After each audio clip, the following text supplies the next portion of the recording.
মক্কায় এক ইয়ামানি লোক ব্যবসা করতে এসে তার প্রোডাক্ট বিক্রি করার পরে, আস ইবনে ওয়াইল নামে এক লোকের কাছে বিক্রি করার পরে যখন দাম চাইতে গেল, আস বলে, আরে বেটা আমরা মক্কার সন্তান, আমরা দাম দিব না।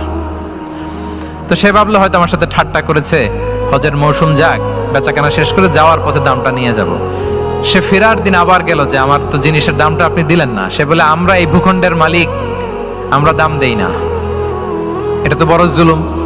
সে কান্নাকাটি শুরু করলো। তার এই কান্নাকাটি দেখে আল্লাহ রাসূল সাল্লাল্লাহু আলাইহি ওয়াসাল্লাম ওনার চাচা জুবাইর ইবনে আব্দুল মুত্তালিব সহ ইয়াং স্টার যারা আছে, দ্য ইয়ুথ অফ মক্কা, তাদের সবাইকে নিয়ে একটা সোসাইটি করলেন। এই যে আমরা হালাফুল ফুদুলের নাম শুনি না, যেটা বাংলায় আমরা কি বলি, হিলফুল ফুজুল, এই নামে তো অনেক সংগঠন আছে বাংলাদেশে। কি বলেন, যুবকরা কোনো সংগঠন করলে কমনলি এই নামটা পছন্দ করে, হিলফুল ফুজুল। আসলে এটার মূল নাম ছিল হালাফুল মুত্তাইয়িবিন। তিব মানে হচ্ছে রং। রাসূল সাল্লাল্লাহু আলাইহি ওয়াসাল্লাম সবাই মিলে, তখন জাহিলি যুগে একটা কালচার ছিল, বালতি ভর্তি রঙের ভেতরে হাত ঢুকিয়ে দিত, দিয়ে এই রং সমেত হাতটা তারা পাথরের মধ্যে লাগাতো, সবার হাত ওইখানে দিত, মানে আমরা হাতে হাত রেখে কমিটেড, আমরা ঐক্যবদ্ধ হলাম।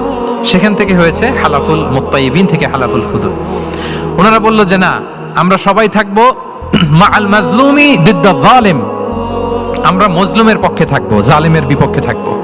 এবং যেই প্রতিজ্ঞা ওই কাজ, সবাই মিলে আস ইবনে ওয়াইলকে ধরলো, তার কাছ থেকে টাকা আদায় করে ওই ইয়ামানি ব্যবসায়ীর কাছে পৌঁছে দিয়ে তিনি মাজলুমকে সহায়তা করেছেন।